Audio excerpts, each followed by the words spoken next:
Before Until Dawn let you decide who lives and who dies, there was a little PS2 horror game that did something similar back in 2004. You had a lot of memorable horror games around that time, like Silent Hill 2 and Fatal Frame in 2001, or Resident Evil 4 in 2005.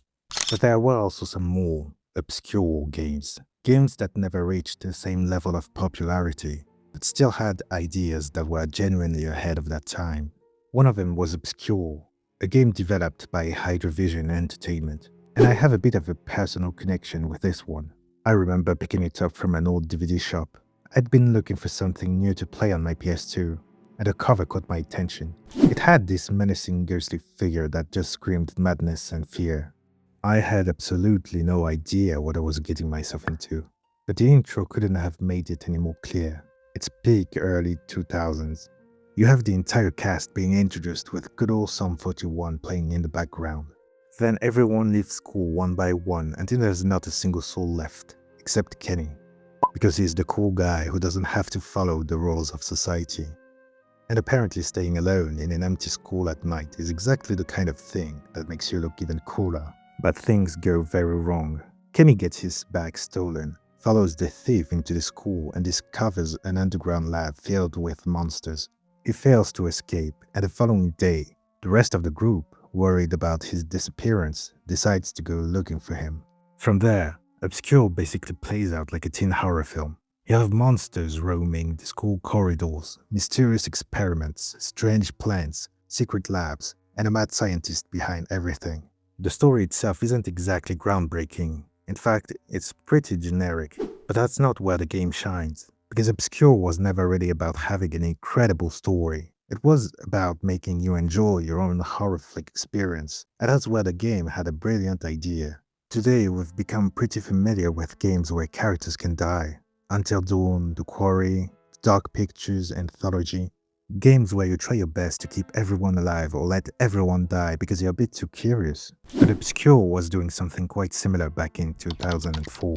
The difference is that it didn't make character survival the center of the story. Instead, it made survival a gameplay mechanic. You had 5 playable characters: Kenny, Shannon, Stan, Ashley, and Josh.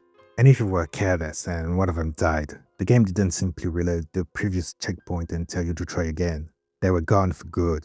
You could continue playing, and if another character died, gone too, the game would continue until you either reached the end or lost everyone. And that forced me to change my strategy, because losing a character actually changes the way you play. Every death meant that I had fewer options, and it made each group member stand out. They all had a role to play in keeping the group alive. Kenny is essentially the muscle of the group. Ashley is the strongest when it comes to firearms. Stan can unlock doors much faster. Shannon can give you hints and is particularly useful for healing. And Josh is better at identifying important objects and items. None of these abilities are strictly required to finish the game.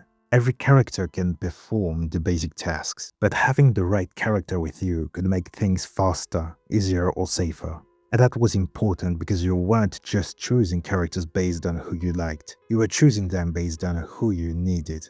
You might have wanted to use your favorite character the entire time, but if that character died, you had to deal with it. And somehow, that made these characters feel more human. None of them was simply the protagonist. None of them was guaranteed to survive because the plot needed them later. They were just a bunch of teenagers trying to survive an absolute nightmare. This is what I think Obscure understood better than a lot of games that came after it. The game didn't need elaborate death scenes to make you care about your characters. And it sure didn't need melodrama or excessive gore scenes. Sometimes the most effective thing to do is simply to take a useful character away from the player. It forces you to rethink everything, to be more careful. You have fewer options, so you become more conscious of your health, your ammo, and which characters you bring with you. The tension came from knowing that if you screwed up, you couldn't necessarily take it back. And because the game had relatively few cutscenes, it could afford to be surprisingly flexible with its cast. Obscure didn't need a specific character to be alive for the story to continue. As long as you had someone left to play, the game could keep going. And that's one of the reasons the experience stuck with me to this day. I remember playing Obscure for the first time and genuinely holding my breath during certain sections. I felt like I was part of this group. I wasn't simply following a predetermined story from point A to point B. I was trying to keep these idiots alive. I was breaking windows, switching characters, figuring out which abilities would be useful, and trying to understand what the heck was happening inside the school. And I didn't know when the nightmare would end. So when I finally reached the end, I felt relieved, ecstatic even. It was almost like watching the final scene of a slasher film, except I had spent the entire film trying to keep the cast alive myself. And when it was finally over, I felt the same thing the characters probably did. Thank God we're out of here. So when Obscure 2 came out roughly 3 years later, I was excited. I wanted more. I wanted to experience the same feeling again. But what I got instead was disappointment. Mind you, I don't think Obscure 2 is a terrible game. There are actually plenty of things I like about it. But the biggest problem is that it feels like the developers looked at Obscure and decided to expand almost everything except the thing that made the first game special. They traded freedom of movement for a more cinematic approach with linear corridors and a lot more cutscenes. It made the game less interactive to the point where it felt more like watching a film than playing a game. In the first game, you had this one large environment, the school, that you gradually learned to understand. You became familiar with its rooms and corridors. You slowly understood how the environment connected together. It actually felt like a place, and the fact that you could break windows to let the sunlight get in, or to open a door from the other side, just added to that enjoyable experience. Obscure 2 takes you through a much larger variety of locations, but many of them feel more like glorified corridors. You're moving from one area to another, triggering the next event, watching another cutscene, fighting some monsters, and moving on. It looks bigger, but it sure doesn't feel bigger. And it made a huge difference. The different locations lost their charm. The original Obscure wasn't exactly Silent Hill. Sure, it had creepy monsters and some unsettling moments, but that's pretty much it. Obscure was clearly inspired by low-budget horror films, but it still managed to create tension despite its cheesy dialogue and simple characters. Obscure 2, on the other hand, doubles down on the campiness and goes too far. And I'm not against campy horror. In fact, I love it. But here, the jokes often work against the atmosphere. The characters are more exaggerated and the dialogue is cheesier.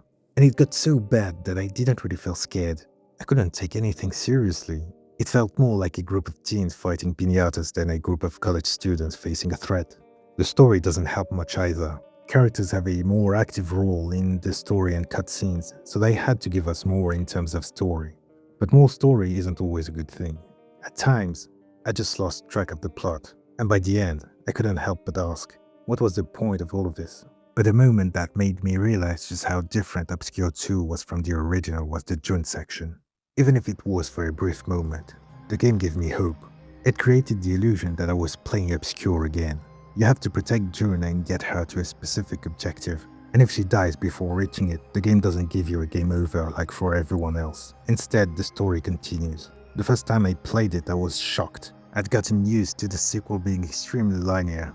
I'd learned that the characters weren't really going to die unless the plot told them to. Yet, out of a sudden, they threw in a character who didn't follow the rules of the second game. It felt like such a random decision that on my second playthrough I did everything I could to keep her alive. It was a tiny shred of hope, but it was one I was willing to hold on to.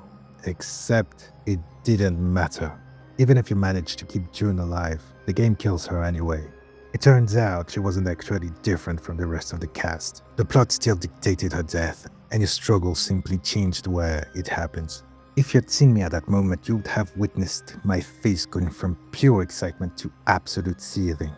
At that moment, I felt like Obscure 2 had completely lost the identity of the original. If a character died in the first game, that was your story. You had failed to protect them. You had to live with it.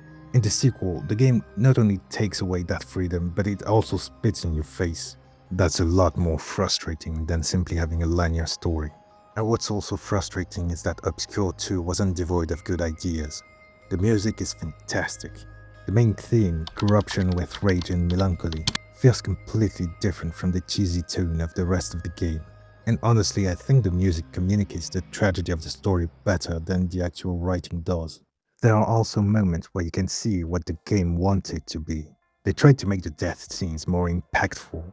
They even tried to give more depth to their characters. There are moments where the game tries to step away from the jokes and take its story seriously, but it never quite manages to reconcile those two sides. So you end up with this strange middle ground. It tries to be serious but constantly makes jokes.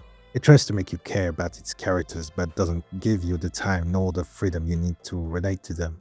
It tries to be a horror film when it's supposed to be a game. And that's why I'm so disappointed in Obscure 2. It had potential.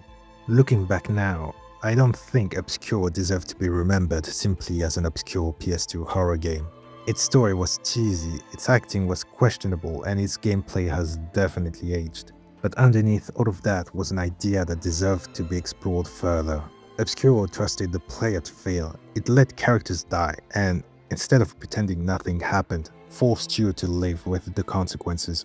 The sequel had the opportunity to take that idea and run with it. Instead, it expanded the story, the locations, and the cinematics, while moving further away from the player freedom that made the original special. There used to be a saying that sequels were never as good as the original, and if Obscure 2 proved anything, it's that sometimes the cliché exists for a reason. I like to think Obscure walked so games like Until Dawn could run, but now, I just wish someone would give this little PS2 horror game another chance.